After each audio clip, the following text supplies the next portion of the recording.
విదేశాల్లో ఉన్నత విద్యను అభ్యసించాలి అని కలలు కనే వారికి అమెరికా ఒక ముఖ్య గమ్యస్థానం. అయితే గత కొంతకాలంగా అమెరికా ప్రభుత్వం విద్యార్థి వీసాలు అంటే F1 వీసా జారీ విషయంలో కఠినంగా వ్యవహరిస్తోంది. తాజా గణాంకాల ప్రకారం గత ఆర్థిక సంవత్సరంలో ఏకంగా 41% దరఖాస్తులను తిరస్కరించడం గమనార్హం. ఇది దశాబ్దం క్రితంతో పోలిస్తే దాదాపు రెట్టింపు కావడం ఆందోళనను కలిగిస్తోంది. అమెరికా విదేశాంగ శాఖ విడుదల చేసిన గణాంకాల ప్రకారం 2023-24 ఆర్థిక సంవత్సరంలో F1 వీసా కోసం మొత్తం 6.79 లక్షల దరఖాస్తులు వచ్చాయి.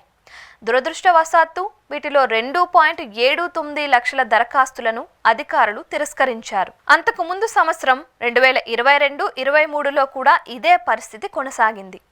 ఆ ఏడాది 6.99 లక్షల దరఖాస్తులు రాగా 2.53 లక్షల దరఖాస్తులను తిరస్కరించారు. ఈ పరిస్థితి గత దశాబ్దంతో పోలిస్తే తీవ్రంగా మారింది. 2013-2014 ఆర్థిక సంవత్సరంలో 7.69 లక్షల మంది విద్యార్థులు వీసాల కోసం దరఖాస్తు చేసుకుంటే కేవలం 1.73 లక్షల దరఖాస్తులు మాత్రమే తిరస్కరణకు గురయ్యాయి. అంటే అప్పటి తిరస్కరణ రేటు 23% ఉండగా గత ఏడాది అది 41% పెరగడం గమనార్హం. అమెరికా ప్రభుత్వం దేశాల వారీగా తిరస్కరణ గణాంకాలను వెల్లడించినప్పటికీ భారతీయ విద్యార్థులకు మాత్రం ఈ ప్రభావం స్పష్టంగా కనిపిస్తోంది. 2024 సంవత్సరం మొదటి 9 నెలలు గణాంకాలను పరిశీలిస్తే భారతీయ విద్యార్థులకు F1 వీసాల జారీ 38% తగ్గిపోయింది.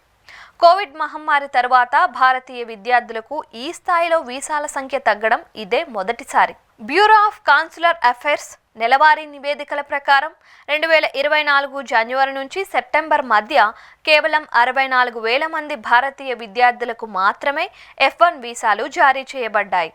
అంతకు ముందు సంవత్సరం 2023లో ఇదే సమయంలో ఈ సంఖ్య 1.03 లక్షలుగా ఉండడం, అంతకు ముందు సంవత్సరం 2023 ఇదే సమయంలో ఈ సంఖ్య 1.03 లక్షలుగా ఉండడం పరిస్థితి తీవ్రతను తెలియజేస్తోంది.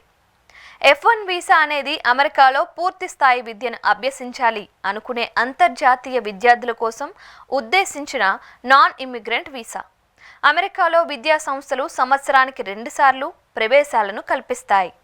భారతీయ విద్యార్థులు ఎక్కువగా ఆగస్టు, డిసెంబర్ సెమిస్టర్ సమయంలో అమెరికా వెళ్లేందుకు ప్రయత్నిస్తూ ఉంటారు. మొత్తానికి అమెరికా విద్యార్థి వీసాల విషయంలో కఠినంగా వ్యవహరిస్తూ ఉండటం విదేశాల్లో చదువుకోవాలి అనుకునే విద్యార్థులకు ఆందోళనను కలిగిస్తోంది.